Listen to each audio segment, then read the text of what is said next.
안녕하세요. 지적재산권 28강에 대한 강의를 시작하도록 하겠습니다. 오늘은 침해에 대한 구제에 대해서 하도록 하겠습니다. 오늘 침해에 대한 구제에 대한 목차에 대해서 보면 영상 저작물에 대한 특례, 저작권의 등록, 그 다음에 마지막으로 침해에 대한 구제 조치에 대해서 보도록 하겠습니다. 먼저 영상 저작물에 대한 특례에 대해서 살펴보도록 하겠습니다.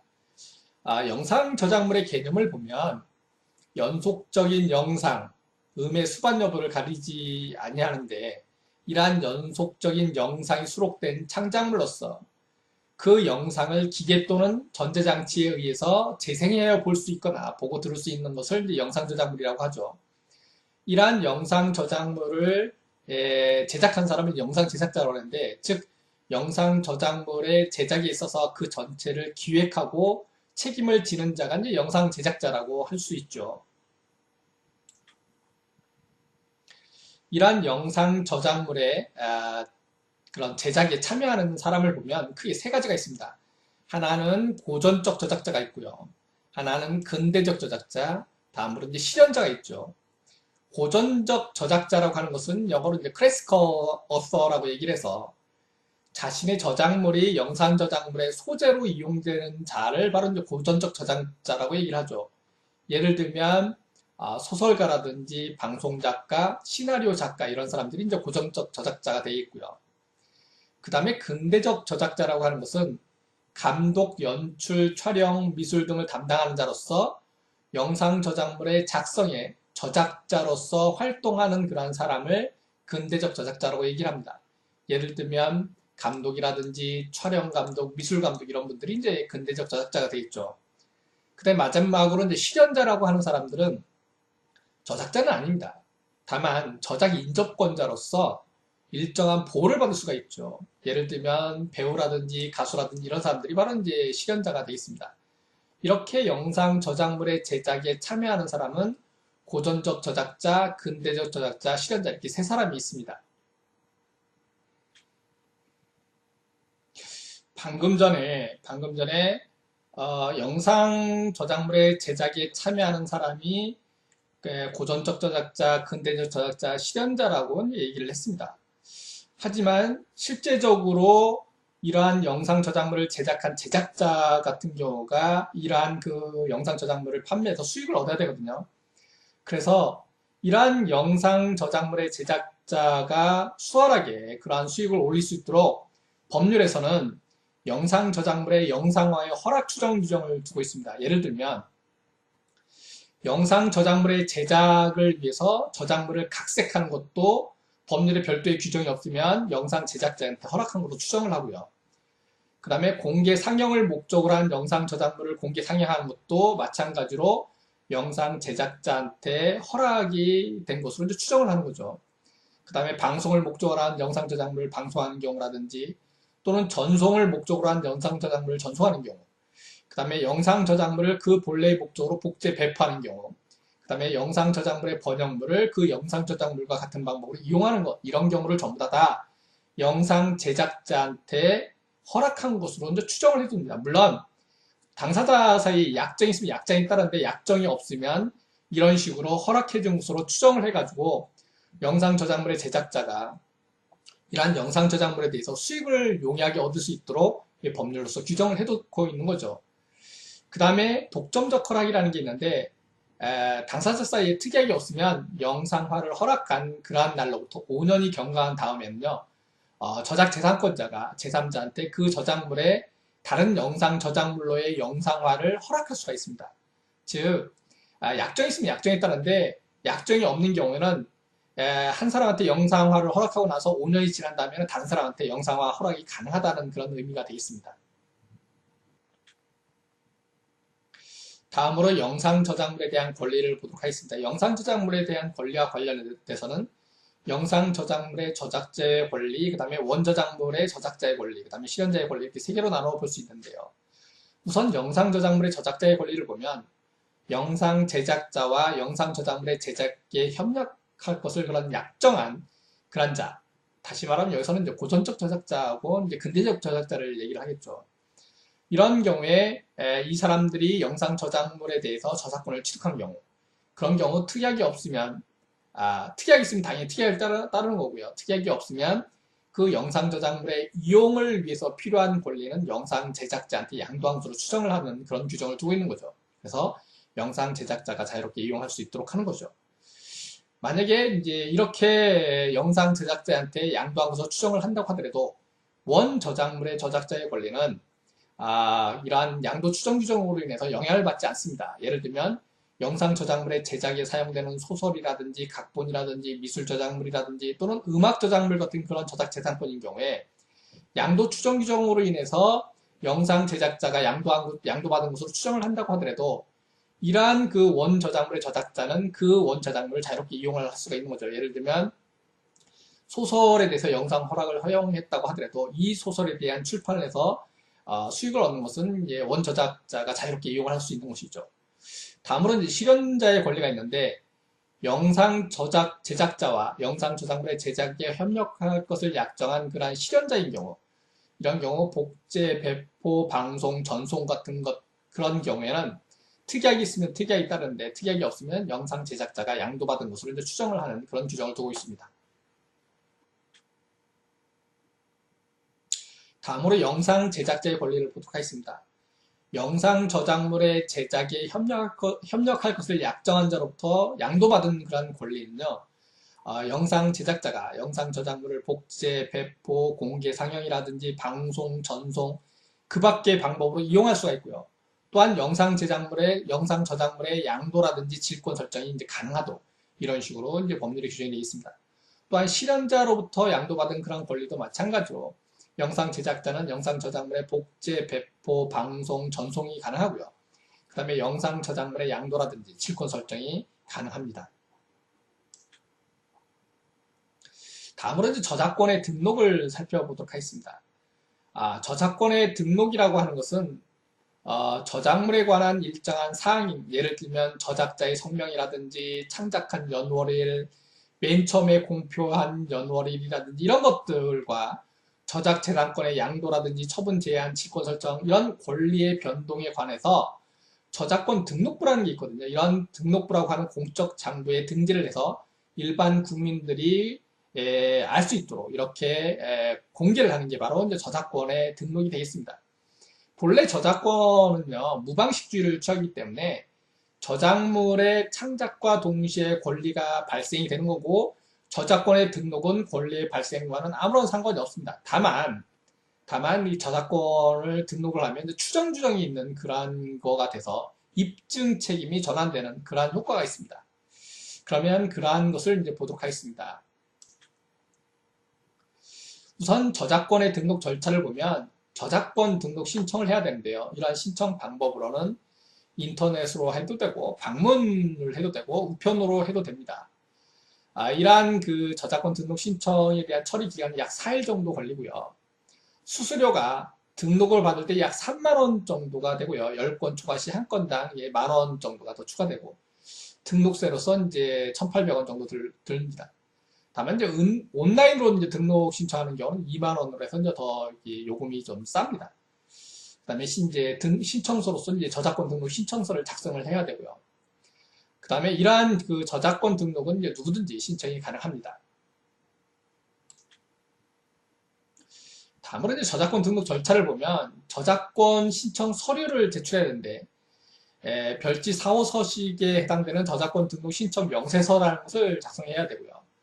그 다음에 등록과 관련된 복제물이라든지 그 내용을 알 수 있는 도면이라든지 사진 등의 서류 또는 전자적 기록 매체도 이제 제출을 해야 되고요. 그 다음에 등록 사유를 증명하는 서류, 즉 등록 내용에 대하여 증명이 필요한 경우에 있어서는 이때 이제 첨부하는 그러한 재적 등본 같은 게 필요하고요. 그 다음에 별지제 19호 서식에 따른 목록, 저작자라든지 상속인 등의 이런 사람들이 2인 이상인 경우에 이런 경우가 이제 포함되고, 그 다음에 별지제 20호 서식에 따른 목록으로 이제 대량으로 등록하는 경우에 이제 여기에 이런 것들이 이제 필요합니다. 또한 등록 원인에 대하여 제3자의 동의라든지 또는 허락을 요하는 경우에는 이를 증명하는 서류도 이제 제출해야 되고, 미성년자, 신청인이 미성년자인 경우에 이제 친권자의 동의서도 이제 필요합니다. 그 다음에 대리인이 있는 경우에 이제 대리인을 증명하는 서류도 이제 필요합니다.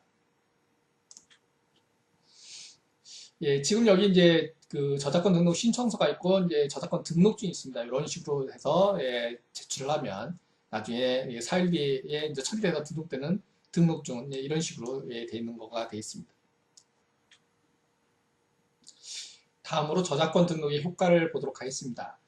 저작권을 등록하는 경우는 이제 저작권이라든지 저작 인접권, 데이터베이스의 제작자의 권리라든지 이런 것을 등록을 하는데 만약에 등록을 하지 않은 경우에는 권리자가 모든 주장 사실을 입증을 해야 된다. 그렇지만 만약에 등록을 했을 경우에는 법적인 추정력이 있고요. 그 다음에 대항력이 발생합니다. 또한 법정 손해배상 청구가 가능하고요. 보호기간의 연장의 효과가 있고 침해물품 통관 보류 신고 자격을 취득을 합니다. 그래서 이런 효과 때문에 저작권 등록을 하는 게 훨씬 유리합니다. 그러면 먼저 추정력을 보도록 하겠습니다. 저작자로서의 성명이 등록이 되면요. 등록 저작물의 저작자로 추정이 됩니다. 물론 저작자라고 하는 것은 실제로 저작물을 창작한 사람이 저작자이죠. 그렇지만 저작자로서 그 이름이 등록이 돼 있으면 그 사람 이름으로 저작물의 저작자로서 추정을 하기 때문에 그걸 뒤집기 위해서는 이제 다른 사람이 실제 저작자가 추정을 복면할 수 있는 증거 자료를 제출해야 되겠죠. 그 다음에 저작물의 창작 연월일과 공표 연월일이 등록이 되면, 그러니까 저작권 등록이 되면 이런 창작 연월일과 공표 연월일 등 해당 사실이 이제 법적으로 이제 추정력을 받습니다. 다만 저작물을 창작한 때로부터 1년이 경과한 후에 이런 창작 연월일을 등록하는 경우에 이때는 추정되지 않습니다. 그러니까 그 창작한 날로부터 1년 이내에 그 등록을 받는 게 좋겠죠. 그 다음에 저작권을 침해를 하면은 어떤 사람이 이제 저작권을 침해를 하면 그 침해에 대해서 이제 과실의 추정 규정을 두고 있습니다. 본래 이제 침해를 하게 되면 손해배상 청구라든지 이런 걸 할 때 고유 과실을 입증해야든지 그래야 되거든요. 근데 과실 추정을 둠으로써 입증 책임이 침해자한테 전환되도록 이런 식으로 하고 있습니다. 또한 대항력이 생겨서 권리 변동의 사실을 등록하지 않아도 권리 변동의 당사자 사이에서는 그 효력이 발생을 합니다. 하지만 당사자가 아닌 제3자한테 권리 변동 사실을 부인한다든지 그럴 때는 제3자에 대하여 변동 행위가 있었음을 주장할 수가 없게 되는 그런 거가 되는 거죠. 그래서 등록이 되면 그 등록된 대로 제3자한테 주장을 할 수가 있습니다. 그렇기 때문에 훨씬 더 유리한 그런 거가 돼 있죠. 다음으로 이제 저작권에 등록을 하면 법정 손해배상 청구가 가능합니다. 민사소송에서는요, 원고가 실제로 발생한 손해를 입증을 해야 되고, 그래야만 이제 손해배상을 받을 수가 있거든요. 하지만 침해 행위가 일어나기 전에 미리 저작물에 대한 등록을 했다면, 원고가 실손해를 입증하지 않은 경우에도 법원은 사전에 저작권법에서 정한 일정한 금액을 원고의 선택에 따라서 손해액으로 인정받을 수가 있습니다. 별도로 규정을 둔 거죠. 즉 저작물 한 건마다 1,000만 원. 다만 영리를 목적으로 고의로 권리를 침해한 경우, 저작권을 침해한 경우 이런 경우는 5천만 원 이하에 상당하는 그런 금액을 청구할 수 있도록 이런 식으로 법률로서 규정을 해놓고 있죠. 다음으로 이제 보호기간이 연장되는 그런 효과도 있습니다. 예를 들면 무명 또는 널리 알려지지 않는 그런 이명의 그 저작물인 경우에는 저작자가 그런 경우 이제 저작자가 실명을 등록을 하잖아요. 그러면 저작물의 보호기간이 원래 이제 그 무명이라든지 이명 저작물인 경우에는 공표 후 70년, 공표 후 다음 해부터 기산해서 70년이 되는데 만약에 실명을 등록하면 저작자의 생존하는 기간 플러스 4, 5, 70년 그래서 사망한 날의 다음 해부터 기산해서 70년이 되기 때문에 저작권의 보호기간이 연장되는 그런 효과가 발생하는 거죠. 그 다음에 업무상 저작물이라든지 영상 저작물 또는 프로그램 저작물 같은 경우에 공표 연월일을 등록을 하면 창작 후 70년에서 공표시 기준으로 바뀌어가지고 공표 후 70년으로 이런 식으로 그 저작권의 보호기간이 연장되는 그런 효과가 있습니다. 또한 침해 물품에 대한 통관 보류 신고 자격을 취득을 해서 저작권 등록을 한 자는 세관에 저작권 등록 사실 등을 신고하여서 침해 물품의 수출입으로부터 자신의 저작권을 보호받을 수 있도록 하는 그러한 효과도 있습니다. 그래서 저작권을 등록하면 저작자한테는 상당히 유리한 측면들이 많이 있죠. 그래서 저작권을 등록하는 게 좋습니다. 다음으로 이제 침해에 대한 구제 조치에 대해서 보도록 하겠습니다. 저작권을 침해한 경우 거기에 대한 구제 조치로 민사상 구제, 형사상 구제, 행정적인 그런 구제에 대해서 살펴보도록 하겠습니다. 먼저 이제 민사상 구제를 보면 처음으로 침해 정지 또는 예방 청구가 있습니다. 그래서 저작권이라든지 그 밖의 권리, 저작권법상 보호되는 그러한 권리에 대해서 그 권리를 침해하면 침해 정지를 청구할 수 있고요. 침해할 우려가 있으면 침해 예방 또는 손해배상의 담보 청구가 가능합니다. 그게 바로 침해 정지 또는 예방 청구가 되겠죠. 만약에 이러한 그 침해 행위로 인해서 만들어진 그러한 물건이 있다라고 하면 그런 물건에 대한 폐기 청구라든지 그 밖에 이러한 그 침해를 막기 위한 필요한 조치를 할 수가 있습니다. 그래서 이러한 침해 정지 또는 예방 청구 같은 경우는요, 침해자의 고의 과실을 요하지 않습니다. 고의 과실을 요하지 않고 침해 행위만 하면 침해 정지 또는 침해 예방 청구가 가능하고요. 그 다음에 이렇게 침해 행위로 만들어진 그러한 물건 같은 경우에는 그 폐기 청구라든지 기타 필요한 조치도 다 할 수가 있습니다. 다음으로 이제 그 손해배상 청구에 대해서 보도록 하겠습니다. 저작권을 침해한 경우 민사적 구제에서 이제 가장 중요한 게 어떻게 보면 손해배상 청구가 이제 가장 중요하다라고 볼 수가 있겠습니다. 민법 750조의 이제 불법행위에 기한 손해배상 청구에 대해서 이제 규정을 해놓고 있죠. 그래서 이런 거에 따라서 보면 저작권법상의 그런 권리자는 고의 또는 과실로 그 권리를 침해한 자에 대해서 민법상 손해배상 청구가 가능합니다. 이러한 손해배상 청구가 성립되기 위해서는요, 침해자의 고의 또는 과실이 있어야 되고요. 그 다음에 위법행위, 저작권을 침해한 침해 행위가 있어야 되고, 그 다음에 이러한 침해 행위로 인해서 손해가 발생해야 되고, 그 다음에 이러한 위법행위, 침해 행위와 손해 사이에 인과관계가 있어야 됩니다. 그래서 이러한 모든 그런 성립 요건을 피해자인 저작권자가 입증을 해야 됩니다. 물론 저작권에 대한 등록을 하게 되면 침해자가 등록을 한 상태에서 침해자가 침해를 하게 되면 뭐 과실이 있는 것으로 추정해서 이 첫 번째 요건인 고의 또는 과실에 대해서는 해결이 될 수가 있지만 등록을 하지 않으면 이런 것들은 이제 모두 다 피해자인 저작권자가 입증을 해야 되죠. 그 다음에 이제 위법행위는 당연히 입증을 해야 되고, 근데 이제 문제는 이제 손해의 입증이 중요합니다. 손해를 입증하기가 상당히 어렵습니다. 그 이유는 원래 이제 일반적인 손해는 그 적극적 손해, 소극적 손해, 정식적 손해 이렇게 세 가지가 있는데 정식적 손해라고 하는 것은 직접적으로 들어가는 손해죠. 예를 들면 어떤 승객이 택시를 타고 가다가 택시 기사의 고의 또는 과실에 의해서 사고가 발생해서 병원에 입원했다라고 했을 때 그때 들어간 비용이 바로 이제 그 적극적 손해가 되겠습니다. 소극적 손해는 일시이익이라서 만약에 그러한 그 사고가 발생하지 않았으면 승객이 얻을 수 있었을 이득인데 얻지 못한 그런 손해, 그게 바로 이제 일시이익 소극적 손해입니다. 그 다음에 정신적 손해는 위자료라고 이제 일반적으로 얘기를 하죠. 그러면은 이런 저작권과 관련돼서는 적극적 손해는 거의 뭐 제로에 가깝고 정신적 손해는 인정하는 예가 없고 소극적 손해가 이제 주로 대부분이 되겠죠. 근데 이러한 소극적 손해를 입증하기가 쉽지 않습니다. 왜냐면 저작권은 이제 무채재산권이기 때문에 그렇죠. 그래서 저작권법에서는 이러한 손해를 산정하기 위해서 이제 별도로 규정을 두고 있습니다. 그래서 이것은 이제 다음에 이제 보도록 하겠습니다. 그러면 손해배상 청구와 관련돼서 저작권법에 별도의 규정을 두고 있는 것을 한번 보도록 할게요.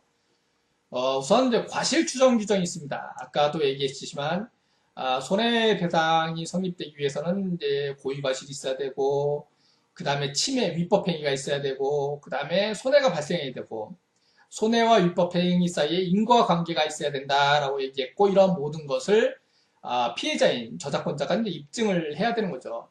그런데 고유 과실을 입증하기 힘들어서 저작권법에서는 과실 추정 규정을 두고 있습니다. 예를 들면 저작자가 저작권 등록을 하잖아요.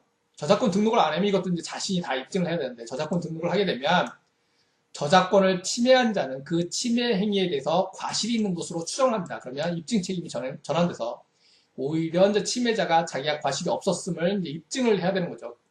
그래서 이제 이 고의 또는 과실 측면을 이제 해결을 한 겁니다.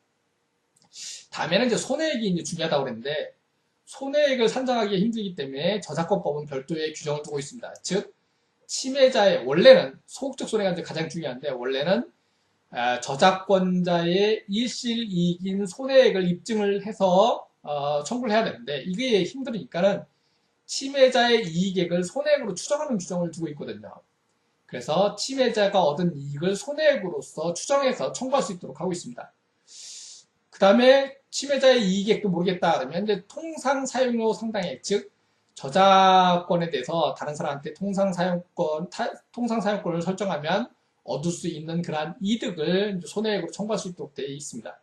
물론 이거에 대한 초과액도 입증을 하면 할 수가 있는데 이거는 거의 불가능에 가깝습니다. 그렇기 때문에 일반적으로 보면 침해자의 이익액을 손해액으로 청구한다든지 또는 통상 사용료 상당액을 손해배상액으로 이제 청구할 수가 있죠. 이 중에서 가장 높은 금액을 가지고 손해배상 청구를 하면 되겠습니다.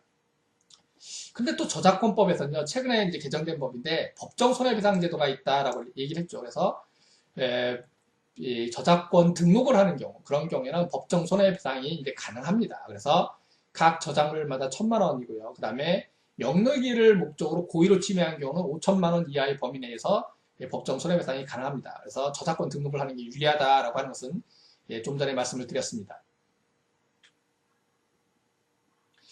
손해배상과 관련된 하나의 판례 내용을 하나 보도록 하겠습니다.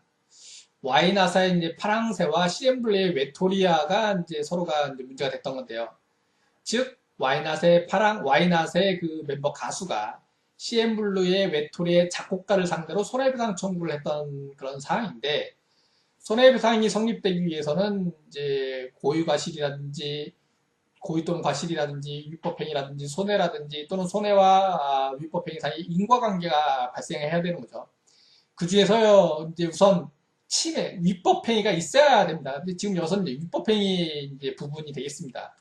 그래서 원고는 와이낫의 멤버 가수고, 이제 피고는 CN블루의 외톨이의 작곡가인데, 판례의 내용을 보면, 사실 이제 원고가 피고를 상대로 손해배상 청구했을 때, 비슷한 부분이 있다는 거죠. 즉, 파랑새의 후렴구 둘째 마디하고 외토리아의 이제 데뷔 부분이 가락이 동일하고 빠르기도 유사하다라고 하면서 이제 손해배상 청구를 했던 그런 사건인데, 판례는 원고가 파랑새를 발표하기 이전에 선행 음악 저작물로서 대중들에게 널리 불리어진 그런 노래들로서 위 후렴구 둘째 마디와 유사한 가락이 표현되어 있음이 발견됐다. 즉, 원고의 노래도 사실은 그 전에 많이 불리어진 노래다. 즉, 저작권이 발생되지 않는다라고 하는 그런 측면인 거죠. 그래서 이런 경우에 원고들의 노래 부분에 대해서 창작성을 인정하지 않은 그러한 판례가 되겠습니다. 그래서 기본적으로 이 네 가지 요건을 모두가 갖춰야지 손해배상이 가능한데,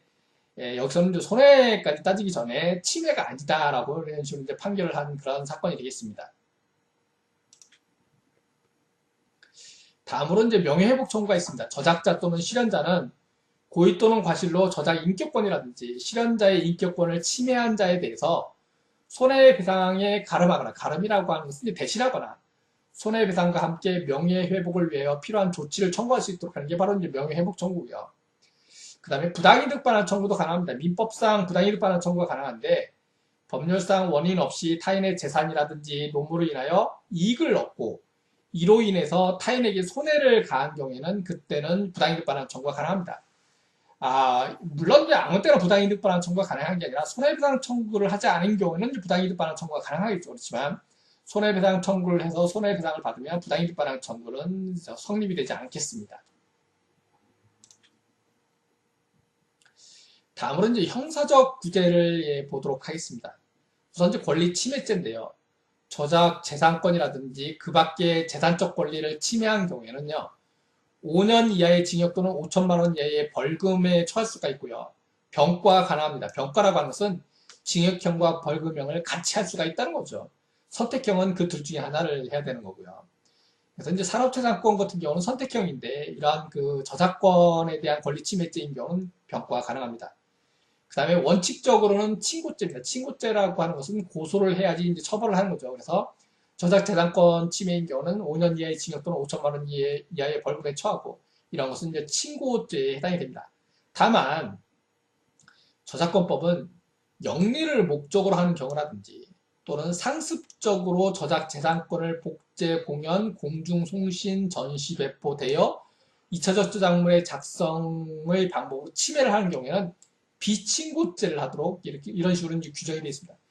최근에 이제 이게 좀 많이 문제가 되는 거죠. 비친고죄가 되다 보니까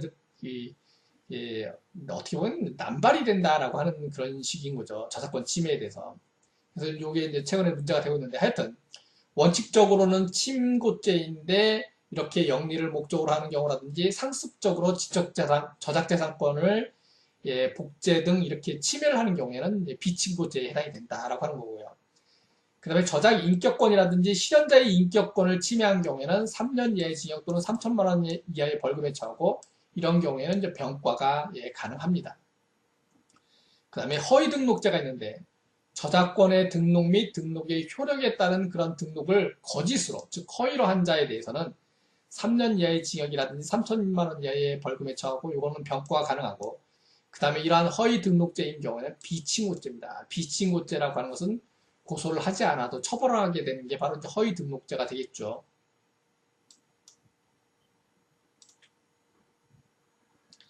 다음으로 이제 온라인 서비스 제공자의 업무 방해죄를 보도록 하겠습니다. 자신에게 정당한 권리가 없음을 알면서도 고의로 복제, 전송의 중단 또는 재개를 요구해서 온라인 서비스 제공자의 업무를 방해를 한 자에 대해서는 1년 이하의 징역 또는 1천만 원 이하의 벌금에 처할 수 있도록 하고 이런 경우는 이제 비친고죄에 해당이 됩니다. 또한 저작자의 성명 등을 사칭하는 경우에도 이제 여기에 죄에 해당이 되는데요. 저작자가 아닌 사람이 자신을 저작자로 해서 실명, 이명으로 표시를 해서 저작물을 공표한 경우, 이런 경우에는 1년 이하의 징역 또는 1천만 원 이하의 벌금에 처하고 이것도 마찬가지로 비친고죄에 해당이 됩니다. 또한 영상 저작물의 녹화 등의 금지 등의 규정도 있는데 저작권으로 보호되는 영상 저작물을 상영 중인 영화 상영관 등에서 저작재산권자의 허락을 얻지 않고 녹화기기를 이용해서 녹화하거나 공중송신하는 자 이런 사람, 즉 어떤 영화가 나왔는데 영화관에서 그 영화 그 내용을 녹화를 하는 경우 또는 녹화한 걸 가지고 전송이라든지 이렇게 하는 경우를 이제 말하는 거죠. 이런 경우에는 1년 이하의 징역 또는 1천만 원 이하의 벌금에 처하고 병과가 가능합니다. 이것도 마찬가지로 비친고죄에 해당이 됩니다.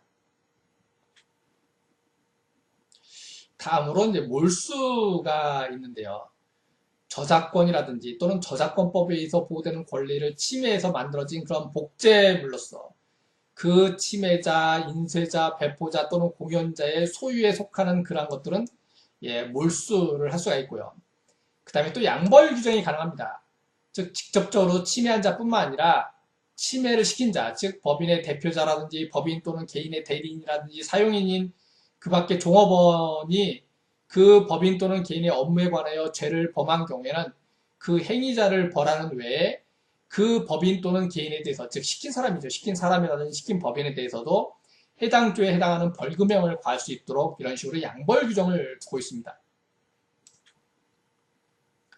마지막으로 이제 행정적 구제를 보면요. 과태료가 있는데요. 특수한 유형의 온라인 서비스 제공자가 불법적인 저작물 등의 전송을 차단하기 위한 기술적 조치 등 필요한 조치를 취하지 않아야 한 경우에는 이러한 온라인 서비스 제공자한테 3천만 원 이하의 과태료를 물게 할 수가 있습니다. 그 다음에 시정 공고가 가능한데요.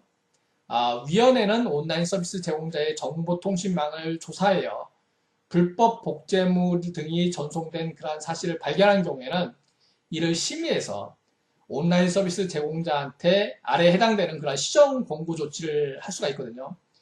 예를 들면 불법 복제물 등의 복제 전송자에 대한 경고라든지 또는 불법 복제물 등의 삭제 또는 전송의 중단 또는 반복적으로 불법 복제물 등을 전송한 그런 국제 전송자의 계정을 정지시키는 그러한 시정 공고 조치가 가능합니다.